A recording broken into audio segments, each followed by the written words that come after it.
Claudine Hemingway is a descendant of famed writer Ernest Hemingway. We bumped into each other at a party and decided to team up and dive deep into French history, but with a twist, by bringing a spotlight to those lesser-known creatives in France. This is History with a Hemingway. Welcome back to Paris History, Avec, a Hemingway. I'm back with Claudine, and today we're talking about a very sad historical event. It's the Val d'Eve, and Claudine's going to tell us a little bit more about that, but you might not know much about this already, but get ready for kind of a sad episode, but also very fascinating. Yeah, this one is it's even kind of hard to even for me to talk about. It is really very sad, but it is one of those things that we need to recognize because of the people that were affected by it. And also we need to remember things that happened in history, the good and the bad. And so we hopefully don't repeat these things again. And sadly, I don't think humans do that. I don't think we realize that things happened in the past. I think we just keep going forward thinking that's never going to happen again. And before you know it, it does. Yeah, guys, we don't want history to repeat itself. We only want it to repeat itself on the good stuff. Yeah, exactly. So this was something that happened on July 16th and 17th, 1942. It's one of the darkest moments of occupied Paris, and it started really early in the morning. 1 month before that, on June 16, Frenchman and Secretary General of the Vichy government, René Bousquet, agreed with the Nazi officials that he would round up 40,000 Jews from occupied Paris. This was just a small slice of the 110,000, the specific number that the Nazis wanted out of Western Europe. This was called the Swan Wind, and it would take part in Paris, Nancy, and the Marne. And it was the most successful part of that was the one that happened in Paris. Yikes. Yeah. On May 14th, 1941, 3,700 Jews were of mostly Eastern European background living in Paris were gathered. Over 6,600 Jews were sent a green ticket summons to their home and told to gather at one of these numerous meeting places. They were allowed to bring one person with them. Many believed it was just some normal examination that they had to comply with. You know, at this point, they're already having to wear the yellow star if they were a Jew. Upon arrival, they were immediately sent off to buses to the Gare d'Austerlitz and deported, eventually arriving in Auschwitz and their death. That's crazy because I always say that station wrong. I'm like Auschwitz, and it's going to Auschwitz. Yeah, well, that's where it went to. 14 months later, it was time to do it again. More people were aware of their tactics, but also thought Parisian Jews would be spared because all the times before that, they were just looking for the Eastern European. The actual Parisian Jews were pretty much left out of this. And when you think that this is 1942, you know, this is 2 years into the war. Yeah. At 4 a.m., a mass roundup of these Jewish families began. It was led by French soldiers under the order of Vichy officials. And that is also one of the worst parts of this. On July 16th, the ticket holders arrived at their meeting points. A few family heard rumors in advance, a few lucky few, and were able to flee. But 13,152 family members weren't so lucky. That's so sad. 4,992 men and women without children were immediately taken to the train station and taken to Drancy to await for deportation. Drancy is outside of Paris, and it was basically kind of a stopping, holding ground where they would ship them to. There was quite a few different locations in France, but Drancy was one of the big ones that they used when they were taking people for Paris. As the buses arrived at this velodrome, which I'll post a picture up of it on my website. It is the only photo known of that day. And the number was quite staggering. 8,160 people were there. Wow. Here's the even worse part. Of that, 4,115 of them were children. Oh my goodness, it's heartbreaking. Half of them were children, 2,916 women and 1,129 men. The conditions were horrible. The Germans painted this massive glass ceiling black. The windows were nailed shut, and there was only 5 restrooms in use.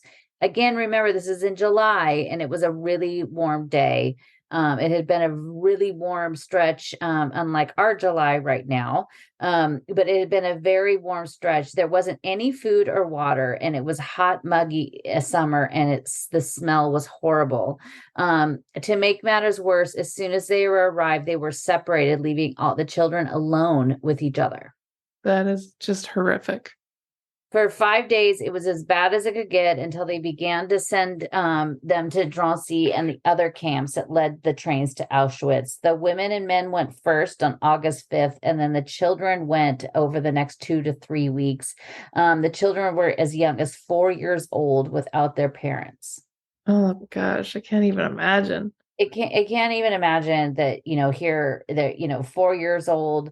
I even saw a few names on a plaque that said 2 years old. I mean, I just can't even imagine. And they're there for days. I mean, Mm. you've got older kids that were probably helping take care of them. It's just horrible. So this velodrome itself, it is very, very close to the Eiffel Tower. It's just within a few blocks of the Eiffel Tower, just west of it. It was built in 1909 by a gentleman named Henri Desgarnier. He was the editor of L'Auto newspaper, and he was the creator of the Tour de France. Hmm. So he had wanted to figure out a way to promote his journal, his newspaper, and decided to create a bike race that is No, now no idea where it came from. That's in its interesting. 110th year, I think it was, because there was a few years they didn't do it with wars and everything. But when the arena was built, it held 17,000 spectators. There was weekly cycling races, concerts, roller skating. There was even boxing matches that Hemingway would attend, and he would even take his little friend Sylvia Beach. But the Germans arrived. They demanded the keys to this building. A fire destroyed it in 1959, and today there is a garden there with the memorial to those that were lost. The Jardin Memorial des Enfants de Veldiv was created in 2017 and inaugurated on the 75th anniversary of the tragic event. This garden is basically right at the entrance of the velodrome, and so I will put these pictures up on my website, and you can see the only one photo that's in existence of that day. You see people standing at the door, and now, when you go there, hopefully you go there. If you go to the Eiffel Tower, just take the little walk just to go and remember this. And when you walk in there, it's a very difficult feeling knowing that you're walking in the same door, basically the same entrance that they did. Yeah. There's a huge marble wall engraved with the 4,115 names of the children. And under the trees are photos that they just added in the last couple of years of many of the families and children that died. On the ground, there's a bunch of little white rocks, and then there's other rocks in the garden that are reminiscent of the pebbles that are left on Jewish tombs. They say that they leave those to hold them down, others so they don't float up, to the heavens. It's very difficult to see, but I think it's really important to see because I think we need to remember that. And I think it's the least that we could do to go look at all of these names of these people, these children and these families that, never lived another day after what basically was because of hatred. Yeah, I mean, it's just horrific what happened to them for no good reason. It's really gross. Some of the plaques, I did the live video, my live Sunday video from here a couple weeks ago, and I was trying to read what one of them said, and I had to stop because I was starting to get really choked up, and I didn't want to just start crying. But I picked a couple of them just to share some of them. There was Paulette Zajac. She was born the 11th of July, 1937. She lived at 62 Rue des Casquets in the 20th. And she was deported on the 17th of August, and she was just 5 years old. Oh my gosh. Brusha Goat was born the 14th of September, 1931, and lived on the Rue de Belleville in the 19th. Her parents, Cheskiel and Malka, were deported on Caravan 4 and 14. Again, they separated the women, separated the men, because most women were going to different places. Brushka was deported. She was just 10 years old on the 21st of August in Caravan 19. Renee Goldman Luan, who lived on the Rue d'Auberville in the 19th. Her mother was deported first on Convoy 16, and she was deported later in Caravan 22, like, 2 weeks later. So they don't even know, there's no big goodbyes. There's no, they're just basically, as soon as they walk in this door on, those July days, they're just ripped from their family. Yeah. Grossbar family lived on Rue de Charonne in the 11th. Their father, Ila, went on Convoy 1. Their mother, Pessa, went on Convoy 16. The other kids went on Convoy 5 and 15. And then the youngest, Seema, was 5 years old. She went out weeks later on number 23. There was the Jabloka family of 10, they had 8 kids. The Wow. 3 oldest kids all were deported separately and alone. And then the 5 younger ones, thankfully, I guess if you want to say anything, that was good that the 5 actually, had each other for Yeah. that period of time. And then Helen and Charles Holstein were 7 and 2.5, 2.5 years old. Wow. And they actually were deported with their mother. And it's just, I mean, these little pictures, and there's pictures of them black and white. I'll put some of them on my website so you could I just think it's really important to just look at them, even though it just rips your heart out and you just feel sick when you see it. But I just think that, if all we could do is just give them a few minutes in your mind or passing your, lips and your thoughts, I think that's, the least that we could do. When you go there near the Farmer Valdiv which is just you walk down there, you walk about a block, and you're right on the edge of the Seine. There's the Square de la Place de Martyrs Juif de Velodrome d'Hiver. And that is was named by the mayor, Jacques Chirac, in remembrance of those lost to the Nazis of World War II. There is a sculpture there, a very big one, and it was done by a gentleman named Walter Spitzer. It's a memorial to the victims of the Winter Velodrome. He was a Polish-born artist who, at 16 years old, was also deported in 1943 to the Bleshammer labor camp at Auschwitz. He was released in 1945, and he immigrated to France and enrolled in the École des Beaux-Arts. He devoted his entire life to creating art dedicated to the remembrance of those lost to World War II and the Nazis. It's a really beautiful. It looks like a family sitting on. It's this big, huge concave, because a velodrome, usually when they're riding their bikes around it, it's not like a flat surface. It slopes way up. And so when they're going really fast in there, that's how it kind of helps with the momentum. And that is kind of replicated in this monument. So, Mm. and you see like children, mothers and fathers. It's really, really beautiful to go see. And I love the fact that he dedicated his entire life, and all the art that he ever did, he dedicated to those people that died at the hands of the Nazis. And sadly, he died in 2021 of COVID. He lived a long time. He lived a very long time. After the war, luckily the very small amount, I think it's like, I've seen different numbers, but it's anywhere between 70 to 90,000 Jews were deported from France. And it's a quite a small fraction of that actually survived and returned.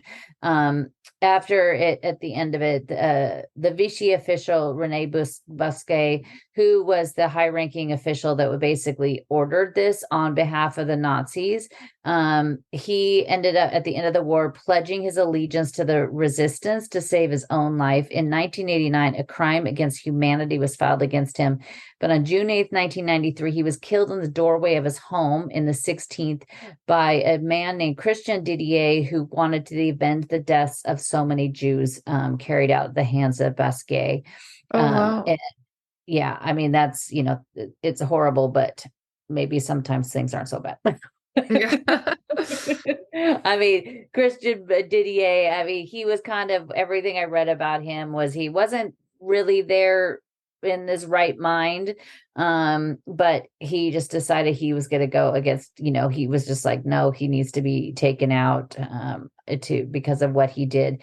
This whole thing, Jacques Chirac in 1995 at their ceremony was the first time since the 1940s that he acknowledged France's role in this horrible event, because it was the French officers, French police, that actually went and were doing the ones rounding everybody up on behalf of the Vichy government. So it was the French officers that did go to arrest these Jewish people.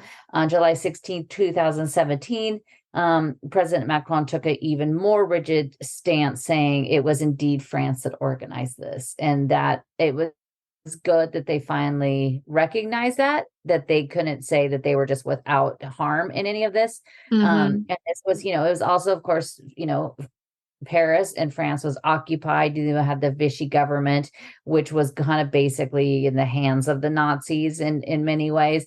So, but the fact that they actually have now said that no, this was France, the country itself, these people went and did this, leading to so many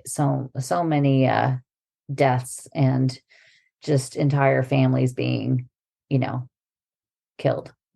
Yeah, have you watched that new Netflix series about it? It's about all the Jewish people hiding out in the south of France and all the famous artists, and they were all trying to, leave France. They were running away from all of that. It's a really good show. Me and Giuseppe started watching it. I can't remember the name of it right now. Yeah, But I know which one you're talking about. I haven't started, but I need to. The only time I really watch TV is when I'm going to bed, and I usually watch 20 minutes of something and fall asleep. yeah, of course. No, And it's something like fascinating. that, really want to watch. It'll take me like a week to watch one episode, but I do really want to watch that one.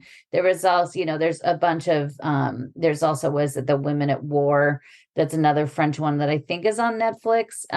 That's about a little bit of that. But we did the Women of the Resistance episode a couple years ago, and then I just recently went at the Musée de l'Armée. They had a newer part that I hadn't even gone into this, and I don't think it opened that long ago. And it was under a renovation, but it's the Musée de l'Ordre de la Libération. And I just recently went to that, and it's all the people that got the different, the medal by Charles de Gaulle afterwards. And we talked about that a little bit when we did the Women of the Resistance, because there was only, I think it was like 6 women that got it, and none of the women we talked about ever got it. And one of them was offered it later, and she was like, I don't want it. And then she only would say, okay, I'll take it on behalf of all the women. But it was really well done. And the upstairs is all about like the deportation. And they had and it was just so difficult to see. They had the actual clothes that some of them wore, with the gray stripes. And it's just, it's so heartbreaking to see any of that stuff. But I just, like I said, I just think it's really important that we see that, because it just was so horrible, and so many people died. And I just think that we need to remember them. Yeah, definitely. We can't just not talk about it. And I think this is a great way to bring attention to it again, because we don't want to forget. We don't want that to happen again. And the name of that show, if anybody wants to watch it, it's called Transatlantic. It's Oh on yeah. Netflix right now. And it's basically about these Americans that were helping all these French Jewish people get out of France, and helping artists. And America would only take people with special skills. They wouldn't take everybody. It was Yeah. and it's just really fascinating. It shows a little bit of that sad history, but also the heroes who were helping. Yeah. And the US really had to at first they didn't want anybody, and they really had to be kind of forced into to even taking anyone. It's just, I mean, you can't, it's easy to look back, knowing everything we know now, and to say what was definitely right and wrong. But yeah, it's just, I mean, but it still happens today. I mean, it's still happening with refugees all over. France fights with Britain, and everybody's fighting with each other about who's taking, people from Ukraine and people from Syria. So it's, or even people coming across the border in the US. And it's kind of, maybe we should just have a little bit of a think about our fellow man. Yeah, a little compassion would be nice. It's a No, complicated situation, but we're all yeah, human. And yeah, yeah, very definitely complicated. check those things out and head on over to claudinehemingway.com to learn more and check out the photos and make sure you guys tune in next week. Thanks for listening today, guys. If you're interested in learning more about Claudine, her tours, history, and the beautiful photographs that she posts all over Instagram, tune into her website, claudinehemingway.com.